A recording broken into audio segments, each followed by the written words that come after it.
India.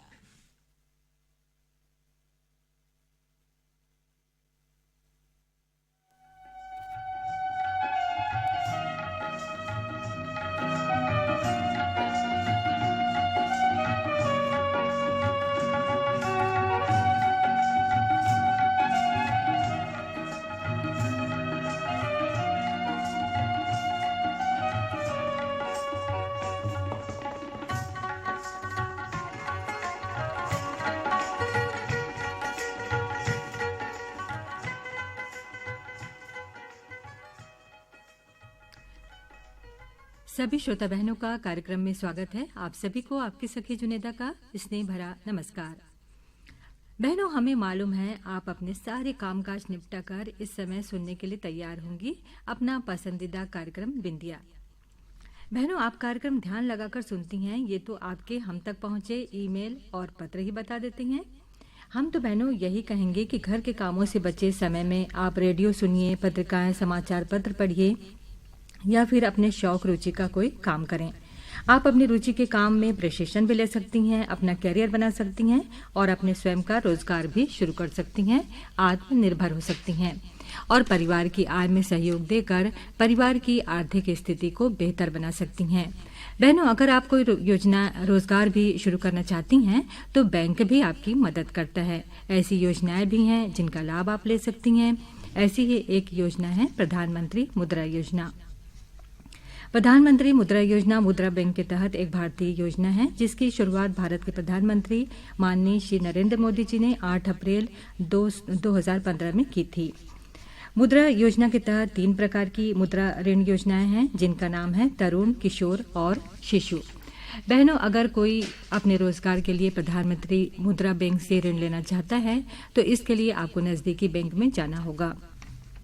सभी आवश्यक जानकारियां फॉर्म में भरना होगा, साथ ही आवश्यक दस्तावेज और बैंक की अन्य औपचारिकताएं पूरी करना होंगी। प्रधानमंत्री मुद्रा योजना का मुख्य उद्देश्य बहनों जरूरतमंद छोटे कारोबारियों को नया उद्योग शुरू करने में मदद करना और जो पढ़े लिखे युवा हैं उनका हुनर निखर कर सामने आए, उनका उत्थान हो, साथ ही महिलाओं को सशक्त बनाना है। इस योजना का बहनों मुख्य उद्देश्य कुटीर उद्योगों को और अधिक विकसित करके रोजगार के स्तर को बढ़ाना है। तो बहनों, हम तो यही कहेंगे कि अगर आपके पास कोई हुनर है या आप कोई व्यवसाय शुरू करना चाहती हैं तो आप आसानी से प्रधानमंत्री मुद्रा योजना का लाभ उठा सकती हैं। तो बहनों, जिंदगी के हर पल को सार्थक बनाने का प्रयास करें और रहें तनाव मुक्त और आत्मविश्वास से भरपूर। बहनों, मनपसंद होती हैं जो समय की शिला पर अपनी अमिट स्मृति अंकित कर जाती हैं, बन जाती हैं दूसरों के लिए प्रेरणा। ऐसा ही एक महान प्रेरणादायक व्यक्तित्व था देश के पूर्व प्रधानमंत्री स्वर्गीय राजीव गांधी जी का। इनका जन्म 20 अगस्त 1944 को मुंबई में हुआ था। राजीव जी आधुनिक भारत के अग्रणी नेताओं में शुमार थे।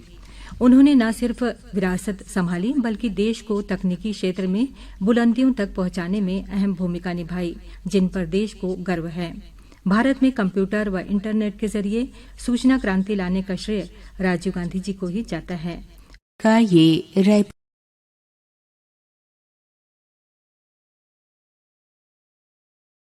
उन्हें आधुनिक भारत का शिल्पकार भी कहा गया है। उन्हें भारत सरकार द्वारा सन 1991 में मरणोपरांत भारत रत्न से सम्मानित किया गया। उनके विचार आज भी हमको प्रेरणा देते हैं। उनके विचार थे बहनों कि शिक्षा को हमारे समाज में बराबरी का स्थान दिया जाता है। यह एक ऐसा उपकरण है जो हमारे पिछले हजारों सालों के सामाजिक व्यवस्था को एक बराबर के स्तर पर ला सकता है। उनके विचार ये भी थे बहनों कि महिलाएं एक देश की सामाजिक चेतना होती हैं, वे हमारे समाज को एक साथ जोड़कर रखती हैं। बहनों, आज 21 मई को पूर्व प्रधानमंत्री राजीव गांधी जी की पुण्यतिथि है, जिसे सारा देश आतंकवाद विरोधी दिवस के रूप में मनाता है। आज उनकी पुण्यतिथि पर हम उन्हें विनम्र श्रद्धांजलि अर्पित करते हैं। आधुनिक सोच व दूरदर्शिता से देश को एक नई दिशा देने वाले राजीव गांधी जी हमारे बीच नहीं हैं, लेकिन उन्होंने जो मार्ग आलोकित किया है उस पर चलकर हम बना सकते हैं शांति, प्रगति और सद्भाव से परिपूर्ण भारत। वे सदैव हम सभी के लिए प्रेरणा स्रोत रहेंगे। और अब कार्यक्रम को आगे बढ़ाते हैं और सुनते हैं लघु नाटिका जिसका शीर्षक है राह बनी मंजिल। लेखिका प्रीतपाल आनंद और प्रस्तुति है कामिनी माथुर की।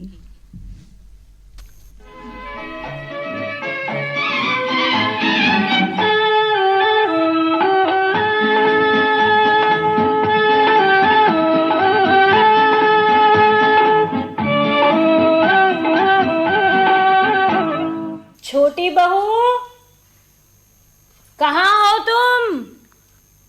अरे पता नहीं कहाँ बैठी रहती है, बस आवाजें लगाते रहो। महारानी का कुछ पता ठिकाना ही नहीं रहता। माँ जी, आपने तो रसोई बनाने कहा था, सो मैं रसोई में आ गई। रसोई में आ गई हो तो मुंह भी साथ लाई हो या उसे बाहर ही छोड़ कर आ गई हो, जो हाँ या ना जवाब देते भी नहीं बनता। बड़ों को जवाब नहीं देते, हमारी माँ ने यही सिखाया है। और क्या क्या सिखाया है तुम्हारी माँ ने? जो बातें सिखानी थी वो तो सिखाई नहीं और भेज दिया ससुराल। माँ जी, आपको शिकायत है तो हमसे कहिए, हम उसे सुधारने की कोशिश करेंगे। अब रहने दो ये ढोंग। अरे ये क्या? ये रोटियां बनाई हैं, जलाकर काली कर दी हैं।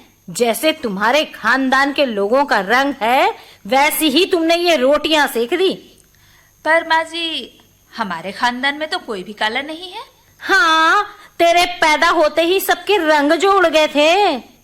आप भी माँ जी, ये क्या काले सफेद के चक्कर में पड़ गई? देखिए ना, आपके ये जो बाल धूप में सफेद हो गए हैं, उन्हें भी तो आप काला करती फिरती हैं। तो फिर छोड़िए ये काले सफेद का चक्कर। अच्छी रोटी बनाना मैं सिखा दूंगी इसे।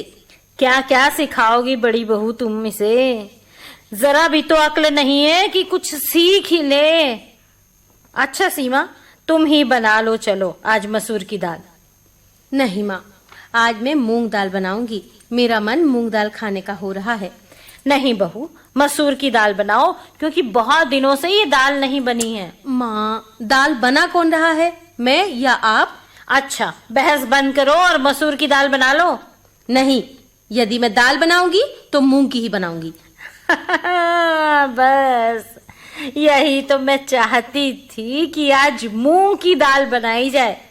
बहू, मैं अच्छी तरह जानती थी कि जो मैं कहूंगी तुम उसका उल्टा ही करोगी। तो अब बनाओ मूंग की दाल। और हाँ छोटी बहू, तुम जरा साथ में पुदीना की चटनी बना लेना। माँ जी, सिर्फ पुदीना ही डालूं या धनिया भी डाल दूं? अरे बड़ी बहू, जरा इसे बता तो दो कि चटनी कैसे बनाए, क्या क्या डाले। हे भगवान, इसीलिए कहती थी कि मत ब्याह करो छोटू का इसके साथ।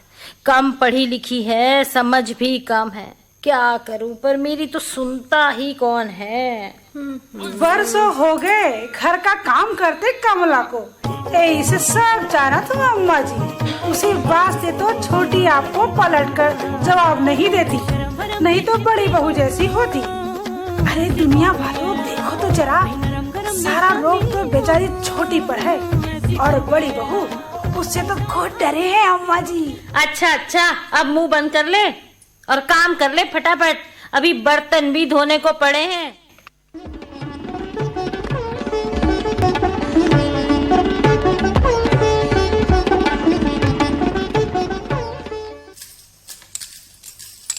सुनीता, तुम तो इतनी अच्छी रोटियां बना लेती हो, आज कैसे रोटियां जला दी?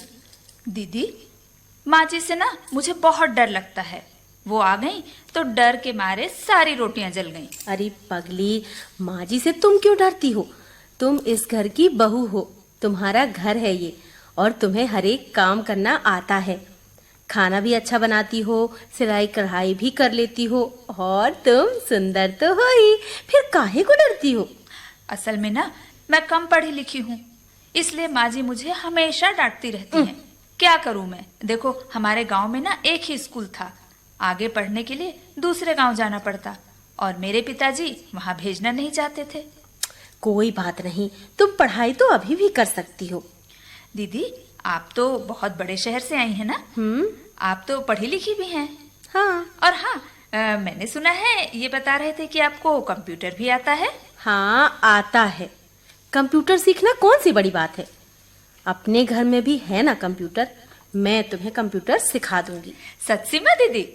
लेकिन मुझे तो अंग्रेजी भी अच्छी तरह नहीं आती, फिर मैं भला कैसे सीखूंगी? अरे सीख जाओगी सब, बस मन में लगन और दृढ़ निश्चय होना चाहिए। अच्छा, अभी बातें करते हैं बंद और फटाफट खाना बनाते हैं। हाँ, हाँ। माँ जी अभी आती होंगी और अगर खाना नहीं बना तो अरे रुको रुको, कमला बताएगी कि अम्मा जी कैसी डांट लगाती हैं। बहू, अभी तक खाना नहीं बना, क्या कर रही थी दोनों? हाँ, बड़ी तो अंग्रेजी में रोटियां बनाकर गिन रही होगी, 1 2 3, और छोटी 1 2 3 कर रही होगी। बहू, आ गई माँ जी। बहू, बहू, खाना खाने आते ही होंगे छोटू के पिताजी। खाना बन गया हो तो सलाद भी काट लो। जी माँ जी। अम्मा जी लाइए, मैं ही काट देती हूँ सलाद। तुम तो रहने ही दो, बोलना आता नहीं और चली सलाद काटने। लो, ये भी बात हुई कोई? बोलना तो मुंह से है, पर काटना तो हाथों से है, हाथों से। खैर, आपको सलाद नहीं कटवाना तो ना सही, मैं बहू जी को मिस्की दे आती हूँ। मिस्की या मिक्सी, ये तो बिल्कुल छोटी पर ही गई है। ना तो बोलना आता है और ना ही, अरे हाँ, आए भी कैसे, पढ़ी लिखी नहीं है ना ये भी। माँ जी के भाषण शुरू हो गए। अम्मा जी, अब आप तो रहने ही दीजिए, आप जैसे MA BA पढ़ी हैं। जब देखो तब पढ़ाई के ताने ही मारती रहती हैं मुझे। अरे नासपिटी, मैं कॉलेज नहीं गई तो क्या हुआ, मुझे मेरे बच्चों ने पढ़ा दिया। पता है तुझे, मुझे तो अंग्रेजी भी आती है, बच्चों ने सिखा दी मुझे अंग्रेजी। I can talk in English. पता तुझे, जो मेरा भतीजा है ना, डॉक्टर बन गया है और अब he is in the family way. ओहो अम्मा जी, ही इज या शी इज? शी नहीं बहू, ही। वो लड़का है ना बहू, इसलिए ही लगेगा, इसलिए वो ही होगा। और बहू, अब मैं कंप्यूटर भी सीख लूंगी। तू तो हंस ले, पर वो छोटी महारानी क्या कर रही है? अरे वो छोटी अपनी अकल दौड़ा रही है, अब अम्मा जी से डांट खाने की इच्छा जो हो रही है उसकी।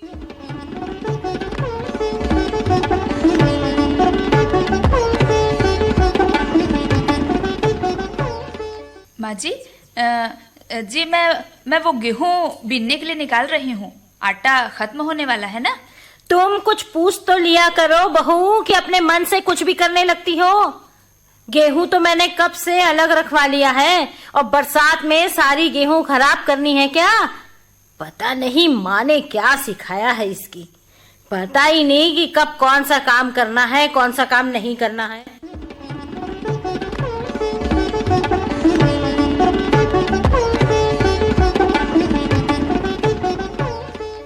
दीदी, माँ जी हमेशा मुझसे ऐसे ही बोलती हैं। मैं भला क्या करूं जो मैं उन्हें खुश कर सकूं? सुनीता, तुम दिन भर घर में अकेली रहती हो ना। छोटे भैया सुबह से काम पर जाते हैं और रात को ही वापस लौटते हैं। मैं भी पढ़ाने चली जाती हूँ, फिर तुम ज्यादा पढ़ाई भी नहीं कर सकी तो माँ जी तुमसे कुछ नाराज रहती हैं। अच्छा, ऐसा करो, मैं तुम्हें अंग्रेजी पढ़ा दूंगी, और भी यदि सीखना चाहो तो सीख लेना। हाँ। साथ ही हम मिलकर ऐसा काम करते हैं कि तुम घर बैठे भी 2-4 पैसे कमा सको, और अगर तुम ऐसा करोगी तो माँ जी खुश हो जाएंगी। अच्छा। और खाली समय का सदुपयोग भी हो जाएगा। पर दीदी, मैं ऐसे भला क्या कर सकती हूँ? अरे, सबसे पहले तो मैं तुम्हें कंप्यूटर सिखाऊंगी, तुम उसे सीखकर रोज प्रैक्टिस करना। जब तुम कंप्यूटर सीख जाओगी ना तो मैं तुम्हें काम ला कर दूंगी, तुम उसे करना। और सुनो, माँ जी को अभी कुछ मत बताना, जब सीख जाओगी तभी बताना। पर सीमा दीदी, माँ जी से ये सब मैं छुपाऊंगी कैसे? अरे, जब दोपहर को माँ जी सोती हैं तब तुम क्या करती हो? कुछ भी नहीं। तुम तब प्रैक्टिस करना, और जब शाम को वे मंदिर जाती है ना तब मैं तुम्हें सिखा दिया करूंगी। मगर फिर शाम का काम? वो हम दोनों मिलकर जल्दी निपटा लेंगे। अच्छा।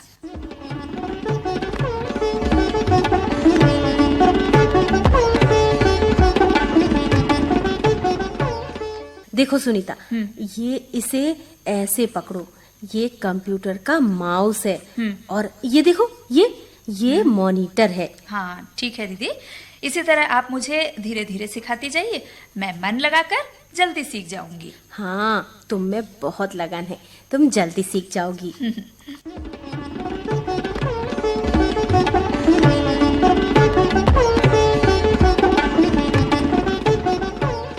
दीदी दीदी देखिए, मैंने कंप्यूटर में कॉलम बनाने सीख लिए हैं। अरे वाह, बस अब तुम पक्की हो गई।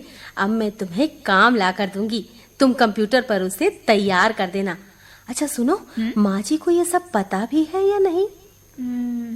माँ जी को तो नहीं, लेकिन बहुरिया जी मुझे सब पता है। मैं घर के हर आदमी की खबर लेती हूँ और हर एक को खबर देती भी हूँ। कमला, क्या तुमने अम्मा जी को बता दिया? और क्या पता है तुम्हें? बहू जी, मैंने अभी तक तो मुंह बंद कर रखा है, क्योंकि छोटी बहू है ना, ये मुझे बहुत प्यारी है, मैं इसे बहुत प्यार करती हूँ। लेकिन यदि आपने मुझे ये मुसुआ चलाना नहीं सिखाया तो? मुसुआ? ये क्या कह रही हो तुम? अरे बहू जी, एक कंप्यूटर का मुसुआ।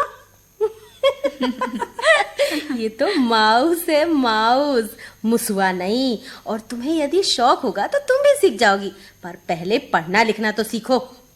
तो ठीक है बहुरिया जी, कोई बात नहीं। छोटी बहू के और उनके कागज पत्तर मैं ठीक कर दिया करूंगी, और एक कंप्यूटर और कंप्यूटर का मुसुआ दोनों साफ कर दिया करूंगी। ठीक है कमला, तुम चुप भी रहो और दीदी की बात सुनो। मैं ये पूछ रही थी कि माँ जी को पता है या नहीं? नहीं दीदी, एक दिन मैं प्रैक्टिस कर रही थी, तभी अचानक वहाँ माँ जी आ गई।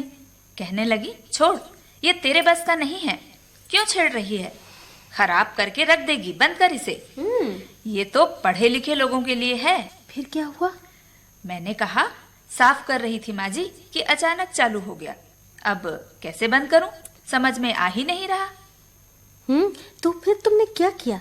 मैंने अम्मा जी को कह दिया, आप तो सब जानती है ना, आप ही बंद कर दीजिए इस कंप्यूटर को। इस पर अम्मा जी हड़बड़ाई और कहने लगी, जा पड़ोस से काजल को बुला ला, वो ही बंद कर देगी। ओहो। फिर काजल को बुलाया गया और उसने बंद कर दिया। वाह रे, पर तुम्हें तो आता था ना? हाँ दीदी, पर मैं बंद कर देती तो अम्मा जी को पता चल जाता ना। लेकिन आपने भला ऐसा क्यों कहा कि अम्मा को भी बताना नहीं? कोई वजह है क्या? नहीं री, अम्मा हमेशा तुझे अनपढ़ गंवार समझती है ना, और जब अचानक उन्हें ये पता लगेगा कि तुम अब पहले वाली सुनीता नहीं रही और तुम अपनी मेहनत से कमाए पैसे उनके हाथ पे रखोगी, तो उन्हें कितना आश्चर्य होगा। हाँ। और वो जो तुम्हें बार बार कम पढ़ी लिखी के ताने मारती है ना, वो भी बंद हो जाएंगी। अच्छा, तो ये बात है दीदी, फिर तो माँ जी का प्यार मुझे भी मिलेगा ना? क्यों नहीं मिलेगा? मैं हमेशा यही चाहती थी कि शादी के बाद मेरी सास मुझे बहुत प्यार करे, मेरे काम को पसंद करे। जब वो मेरी तारीफ करेंगी तो मैं उनकी और भी ज्यादा सेवा करूंगी। ठीक है सुनीता, कर लेना सेवा माता जी की। हाँ छोटी बहू, तुम अभी भी उनकी सेवा करती हो, तुम मन की अच्छी हो, तुम्हारा दिल साफ है ना, इसीलिए भगवान हमेशा तुम्हारे साथ हैं। और तभी तो बहू जी कंप्यूटर तुमने इतनी जल्दी सीख लिया, फिर मैंने भी तो तुम्हारी मदद की है ना? हाँ कमला, ठीक है। और सीमा दीदी, मैं एकदम तैयार हूँ अब काम करने के लिए। बिल्कुल। देखिए, अब मुझे ऐसा लग रहा है कि मैं जल्दी से जल्दी अपना काम शुरू कर दूं। शाबाश सुनीता, ऐसा ही होता है। जब हम कोई काम सीख जाते हैं तो तुरंत करने का मन होता है, और जब पैसे मिलने वाले हो तो और भी ज्यादा उतावले हो जाते हैं। बिल्कुल सच कह रही हैं सीमा दीदी आप। हाँ सुनीता, तुम एक काम करो, ये लो और शुरू करो कंप्यूटर पर ये पेपर तैयार करना। हाँ छोटी बहू, आंखें बंद करके गणपति बप्पा को याद कर लो और बस काम शुरू कर दो, फिर देखना माँ जी भी कैसे तुम्हारे नाम की माला जपेंगी। अरे कमला, बस बातें ही सुहाती हैं तुझे तो। और ये बता कि किसके नाम की माला जपने को कहे है रे तू मुझे? माँ जी वो मैं ना, हाँ माँ जी, मैं बहू जी से कह रही थी कि माँ जी दिन भर भगवान के नाम की माला जपती रहती हैं, जो बड़ी अच्छी बात है। अब रहने दे ये लल्लो चप्पो। अरे बड़ी बहू, तुम आज अभी तक गई नहीं, और छोटी बहू तुम ये कंप्यूटर पर क्या कर रही हो? खराब कर दोगी उसे। छोड़ो छोड़ो इसे, ये तुम्हारे बस की नहीं है। हाँ सुनीता, तुमसे नहीं होगा ये सब, तुम तो जाओ किचन में। और जी जी जी दीदी। रुको छोटी बहू, बहू मैं सब जानती हूँ कि तुमने कंप्यूटर अच्छी तरह सीख लिया है। सच सच माँ जी? हाँ सुनीता, तुम्हारी इस उपलब्धि पर मैं बहुत खुश हूँ बेटा। मैं तुम्हें ताने नहीं मारती थी, मैं तुम्हें उकसा रही थी ताकि तुम भी आज के जमाने की लगो। पढ़ाई का सदुपयोग करो। दिन भर घर में तुम बेकार बैठी रहती थी, अब तुम घर में ही रहकर काम कर सकती हो। और जैसा कि सीमा कह रही थी ना, 4 पैसे भी तुम कमा सकती हो। और बहू, यदि आर्थिक रूप से घर की स्त्रियां सक्षम हो तो घर भी अच्छी तरह चला सकती हैं। लेकिन माँ जी, आपको कैसे पता चला? हम तो चोरी छिपे ये सारा प्लान बनाकर काम कर रहे थे। सास हूं तुम्हारी, और तुम कह रही थी ना कि धूप में बाल सफेद किए हैं मैंने। ओहो, समझ गई ना कि ये धूप में बाल सफेद नहीं किए मैंने, ये अनुभव है मेरा। और जब उस दिन मैंने छोटी बहू को कंप्यूटर चलाते देख लिया, तब भी मैं समझ गई थी कि ये कंप्यूटर सीख रही है। पर फिर मैंने काजल को जानबूझकर बुलाया और बात संभाल ली कि मुझे कुछ नहीं पता। लेकिन माँ जी, मुझे कहने दो बहू। इसके बाद मैं दोपहर को सोने का बहाना करके चले जाती, और जब सुनीता कंप्यूटर पर प्रैक्टिस करती तो मुझे उसे देखना बहुत अच्छा लगता, और मैं छुप छुप कर सुनीता तुम्हें देखती। मैं यही चाहती थी कि तुम इसमें परफेक्ट हो जाओ, लेकिन इतनी जल्दी परफेक्ट हो जाओगी ये तो मैंने सोचा ही नहीं था। अरे माँ जी, देखा आपने अपनी बातों का कमाल।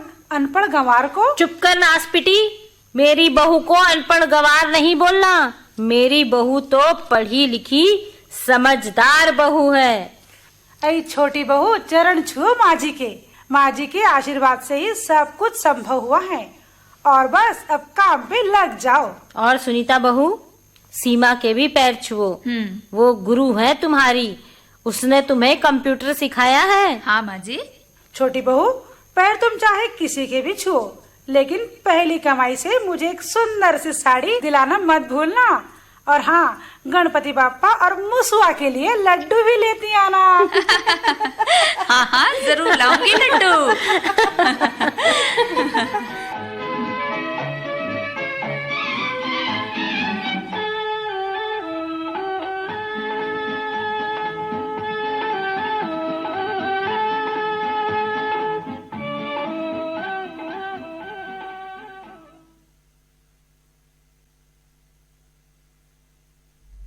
बहनों, अभी आप सुन रही थी लघु नाटिका राह बनी मंजिल। लेखिका थी प्रीतपाल आनंद और प्रस्तुति थी कामिनी माथुर की। बहनों, आपको हमारा आज का कार्यक्रम कैसा लगा? आप हमें पत्रों और ईमेल के माध्यम से अपनी प्रतिक्रियाएं, सुझाव से जरूर अवगत कराइएगा। आप कार्यक्रम से यूं ही जुड़े रहें, पत्र लिखते रहें। आपका और हमारा प्यार, स्नेहपन का, ये अपनेपन का एहसास बरकरार रहे। हमेशा की तरह रहेगा बहनों आपके पत्रों और ईमेल का इंतजार। और डाक के माध्यम से हमारा पता है आपके चिट्ठियाई बिंदिया अनुभाग, द्वारा केंद्र निदेशक, post box number 97, Akashvani Raipur, pin code है 492001। और बहनों, हमारा ईमेल आईडी है RAIAPKICHITTHI11@gmail.com। तो उम्मीद है बहनों कि आप अधिक से अधिक चिट्ठियां और ईमेल भेजेंगी। और अब कार्यक्रम का समय समाप्त होने को है, तो बहनों आप स्वस्थ रहें, प्रसन्न रहें, अपना और अपनों का ख्याल रखिए। और अब हमको दीजिए अनुमति। सभी श्रोता बहनों को जुनेदा का नमस्कार।